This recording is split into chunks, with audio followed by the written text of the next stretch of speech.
Olá, bom dia, sejam bem-vindos à Arena Alterosa, nesta segunda-feira, dia 20 de maio de 2013.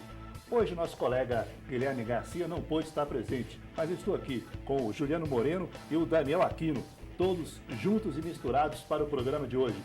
E olha que nós preparamos para o programa desta segunda-feira. Cruzeiro dá esperança para torcedor, bate Atlético, mas título fica com Galo. Fisiculturista do sul de Minas é campeão mineiro na categoria acima de 1,79 m.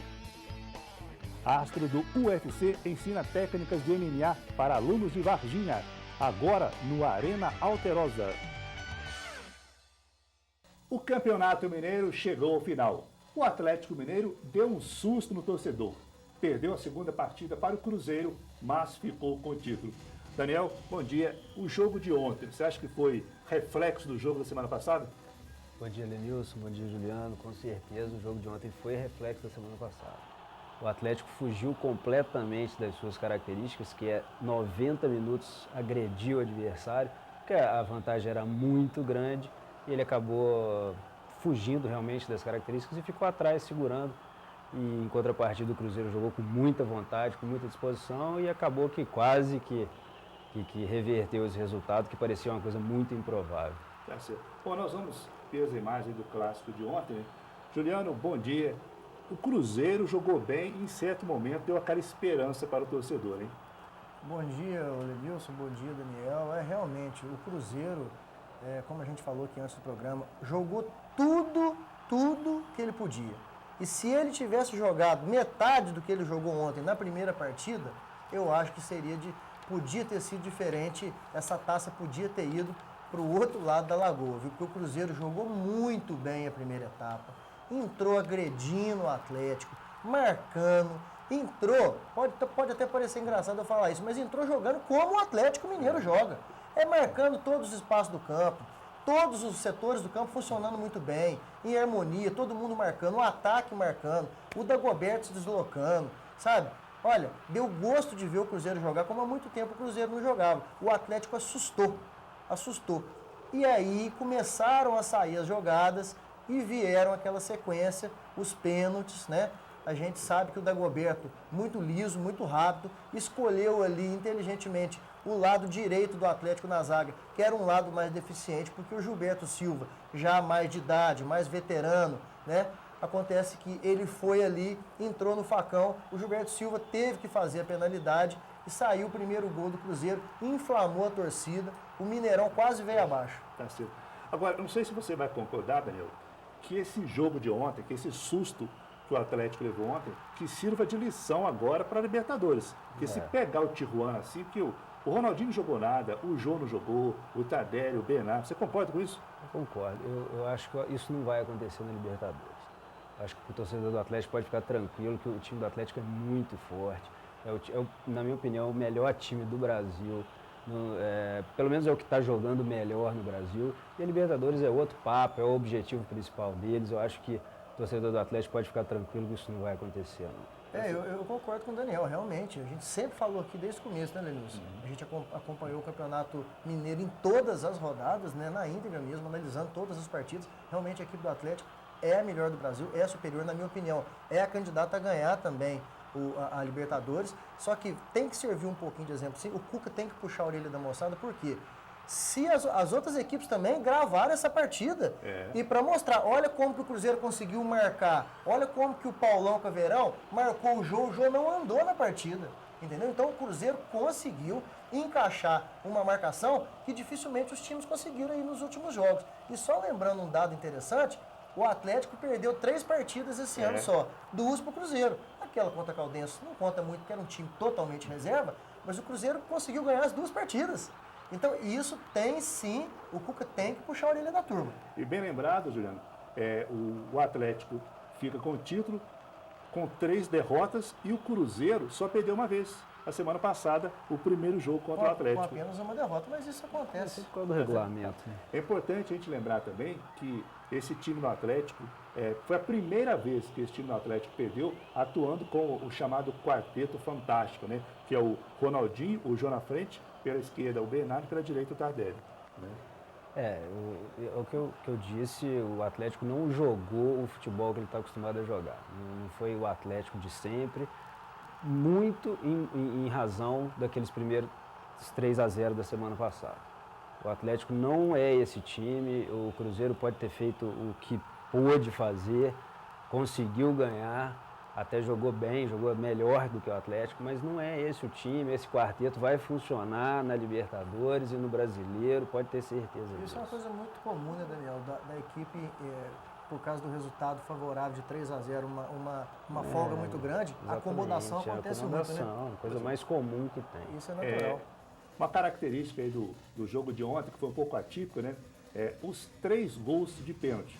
Queria pedir para o Rafael Parado mostrar o primeiro lance para a gente aí, né? Aos 15 minutos do primeiro tempo, o pênalti que o Gilberto Silva fez no Dagoberto.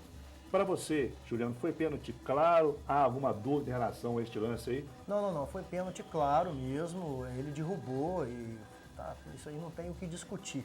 Pênalti claro em cima do Dagoberto aí, e aí, por causa desse pênalti aí, o Cruzeiro cresceu na partida, daí que começou todo aquele sufoco, né? Daniel, você achou que foi pênalti mesmo? Tem alguma dúvida em relação a este lance aí? O primeiro pênalti foi, o Gilberto Silva chegou atrasadíssimo, veio que nem um trator e derrubou o Dagoberto, foi pênalti escandaloso. Tá. O segundo pênalti aconteceu aos 31 minutos do primeiro tempo. O Richarlison parece que chegou atrasado no lance e chutou o Borges. Para você, Daniel, foi pênalti também? Claríssimo? Também, pênalti claríssimo, porque o Richarlison demorou para ele, eu acho que ele ia isolar aquela bola, ele demorou para fazer isso, o Borges foi mais esperto que ele, chegou antes, e aí ele, em vez de chutar a bola, acabou chutando o pé do Borges dentro da área, também foi pênalti. Realmente, é o que o Daniel falou, ele ia realmente afastar essa bola, ia dar uma bicuda, a bola ia para fora, mas o Borges antecipou, foi mais rápido, então ele não perdeu o carreto, ele foi e chutou, mas pegou a perna do Borges, que chegou um pouco na frente. Foi pênalti sim, o juiz marcou muito bem, aliás, o juiz foi muito bem na partida, né? Tirando aí o terceiro pênalti que a gente vai ver aí, que vai ter uma certa dúvida, né? Então, já que você falou em terceiro pênalti, vamos ver agora.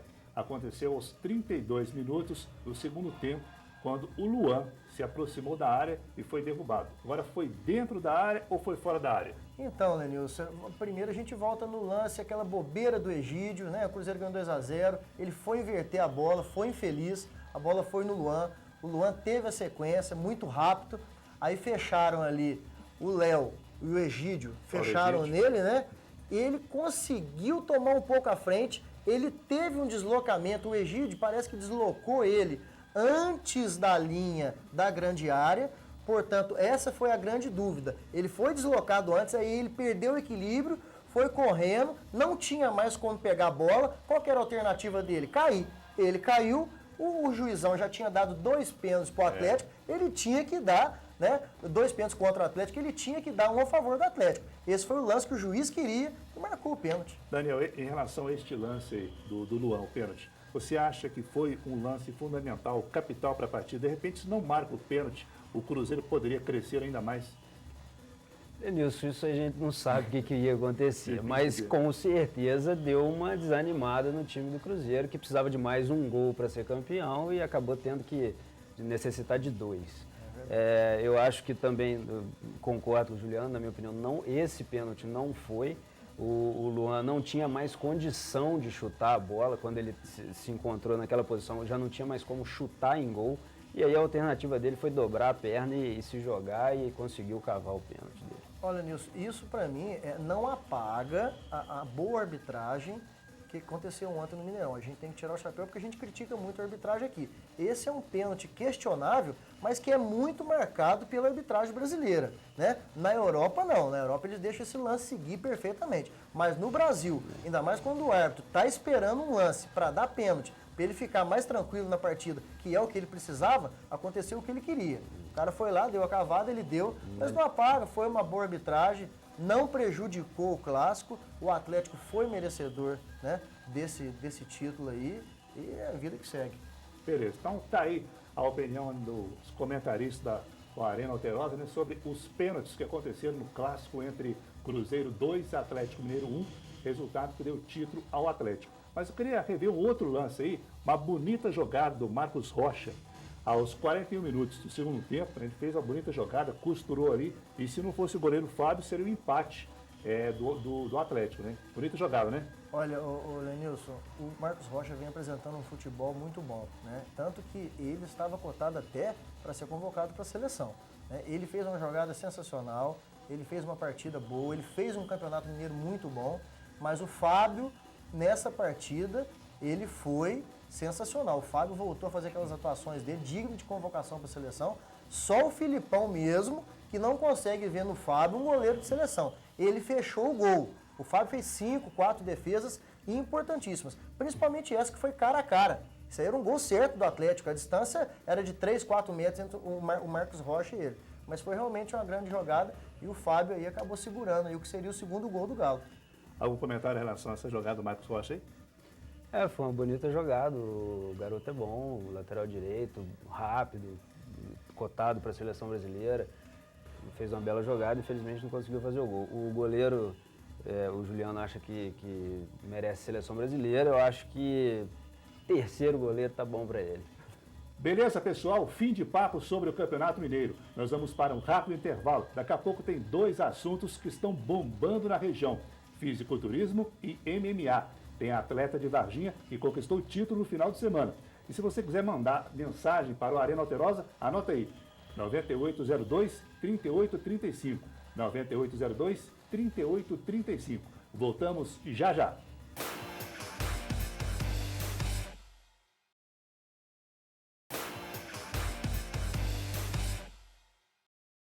Estamos de volta com a Arena Alterosa e olha, pessoal, como nós falamos no bloco anterior, um fisiculturista de Varginha conquistou o título mineiro de fisiculturismo, categoria Class 1, que é categoria acima de 1,79 m de altura. É o Alan Oliveira, que vocês estão vendo na imagem. Olha, o homem é forte, hein? Parabéns, Alan, pelo título mineiro de fisiculturismo, categoria Class 1.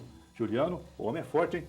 Então, Lenilson, a gente tem que tirar o chapéu aí, que para chegar num estágio desse, numa situação dessa, é preciso muito treinamento, abdicar de muita coisa, né? Treinar bastante, ter uma disciplina fantástica. Então, a gente parabeniza aí o Alan por ter alcançado aí esse título importante aí para a nossa cidade. E você sabe, Daniel, que para chegar nesse nível que o Alan chegou, precisa muito preparo, né? Precisa gostar de academia, né, Lenilson? O cara gosta de academia, o que não é fácil, gostar de academia. Bom, gente, por falar em gostar de academia, vamos acompanhar um pouquinho aí como é a preparação de 3 atletas de Varginha que disputam campeonatos de fisiculturismo. Mariane tem apenas 19 anos. Nos 1,60 m e 61 kg, dá para ver as linhas que contornam o corpo bem definido. A ralação é no dia a dia, nos treinamentos pesados. Em média, são 50 minutos de condicionamento e levantamento de peso. Então, desde novinha eu venho malhando, né? E pelo resultado que eu tive, todo mundo sempre me incentivou a competir. Mas, assim, para partir para o fisiculturismo mesmo faz pouco tempo. Valbert tem 23 anos, 80 quilos e 1,74 m de altura. No caso do consultor de engenharia, a paixão veio depois da recuperação de um acidente. Foi exatamente, eu rompi o ligamento do joelho, praticando futebol, que era o esporte que eu sempre fiz a vida inteira. Aí assim que eu rompi o ligamento, eu fiz a cirurgia e o médico me indicou que fizesse um fortalecimento no joelho. Foi onde eu comecei a treinar. Com 25 anos, Alan é o maior e tem o corpo mais definido dos 3. No dia a dia, ele é servidor público, mas na academia o foco muda e a dedicação no treinamento se transforma. Quem vê esta foto de quando ele tinha 15 anos não acredita que é a mesma pessoa. A gente leva uma vida muito regrada, né? Então a gente abre mão de fazer muita coisa, tem toda uma rotina de treinos, alimentação. Na verdade, acaba que tudo vira uma rotina, a gente tem horário para tudo, é bem sacrificante, a gente abre mão de bastante coisa para seguir nessa vida.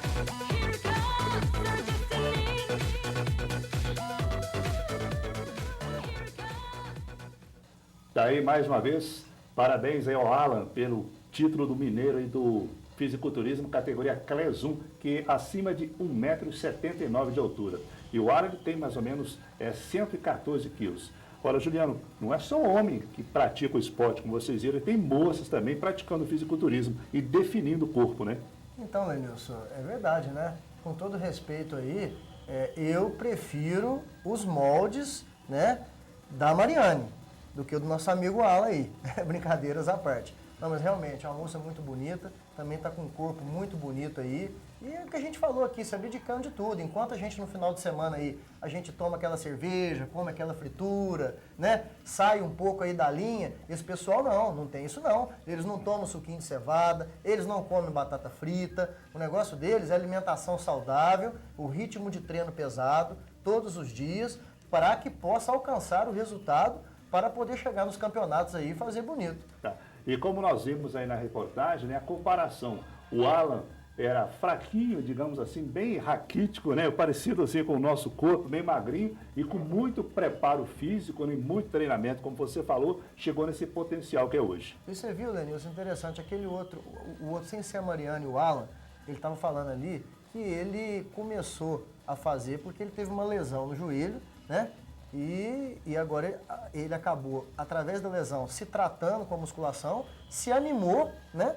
E está fazendo agora o fisiculturismo. Eu lembro aqui do Daniel, nosso amigo aqui, que jogou muita bola, machucou o joelho esse tempo atrás, operou também, né?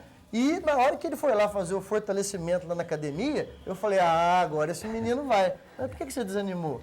É porque a academia é uma coisa para quem gosta e quem tem que ser muito disciplinado, o cara tem que estar fiel àquele negócio. Mas, Daniel, vou te cortando, você não encara a academia, não, para ficar aí com o corpo Lenilson, mais definido? Você tem um corpo definido, mas para ficar com essa rapaziada eu me sinto aí... bem como eu tô, eu acho que tá ótimo desse jeito, a academia não é um negócio para mim.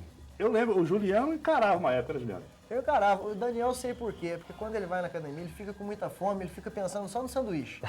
Ele quer chegar em casa fazer misto quente, sanduíche não dá certo. Então, realmente, a gente fica nos gramados mesmo, que a gente se sente melhor. E a gente deixa aí para os nossos amigos aí representarem a nossa cidade e representarem muito bem, né? Tá certo. Olha, nós vamos mudar de esporte, falar de um esporte também que exige muita força, muito preparo físico. É o UFC. Um dos grandes astros do UFC brasileiro, o Toquinho Palhares, esteve em Varginha no final de semana para bater um papo com a rapaziada, fazer uma palestra e ensinar um pouco de suas técnicas.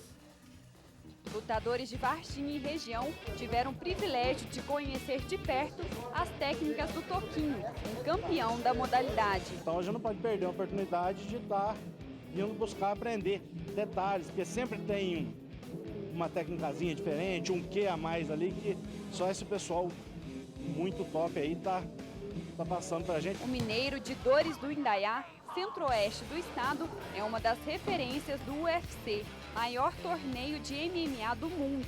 Para ele, mais do que um corpo resistente, o lutador precisa de determinação. É um conjunto, porque assim, você tem que ter vontade, perseverança, determinado, você tem que gostar de treinar e amar o esporte que você faz. Entendeu? Porque lutador mediano, todo mundo já, quando começa a treinar, já né? Todo mundo sabe bater. O difícil é apanhar e continuar tentando, né? E uma das estrelas do MMA não vem a Varginha somente para treinar os grandões. Os garotos do projeto social Meninos de Rua também receberam atenção especial do lutador. Davi Luiz, de 4 anos, é o mais novo aluno. Ele também teve seu dia de estrela. Hoje a gente tem mais de 300 treinando aqui, desde 4 aninhos de idade até 78. Tem 2 senhoras, uma com 70, outra com 78. Treinando para quê? Para lazer, não para ser um profissional. As crianças, a gente não treina para ser um profissional, a gente treina para tirar das drogas, para melhorar na escola. Se vai ser um profissional ou não, é consequência, entendeu?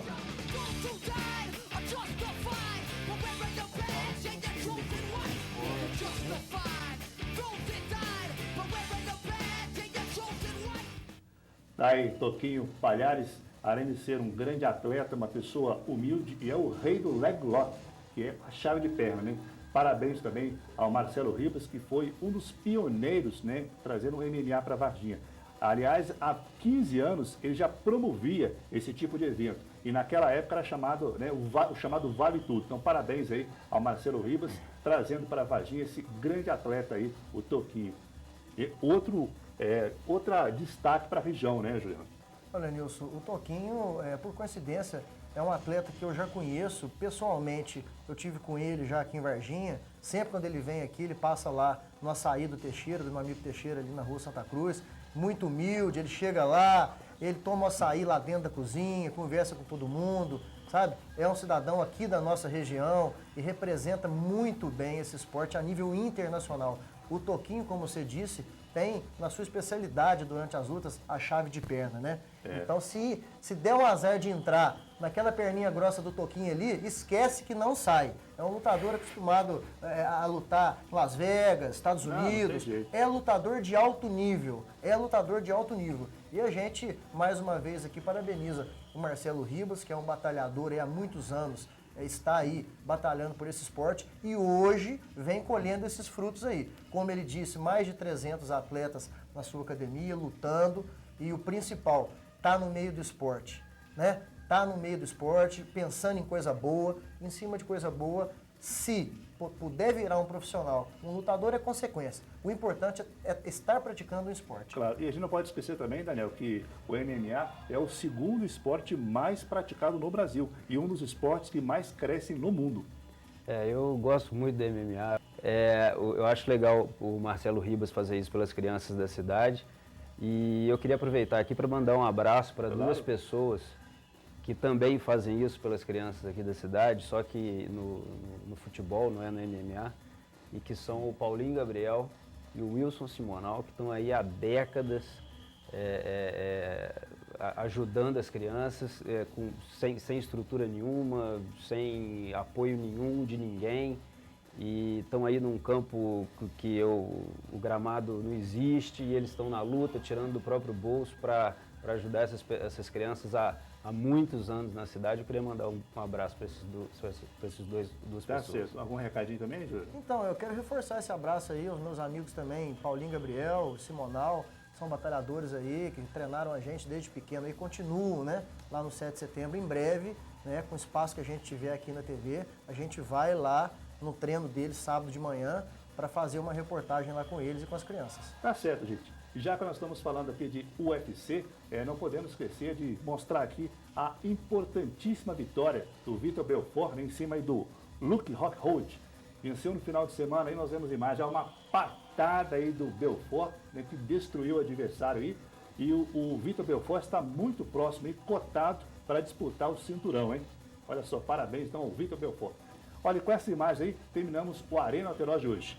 Juliano Moreno, Daniel Aquino, obrigado pela participação de vocês. O Arena Alterosa termina aqui. Na sequência da programação tem o Alterosa em Alerta com o Fabiano Tibé e as principais notícias do Sul e Sudoeste de Minas. Não sai daí. Valeu, até quarta-feira.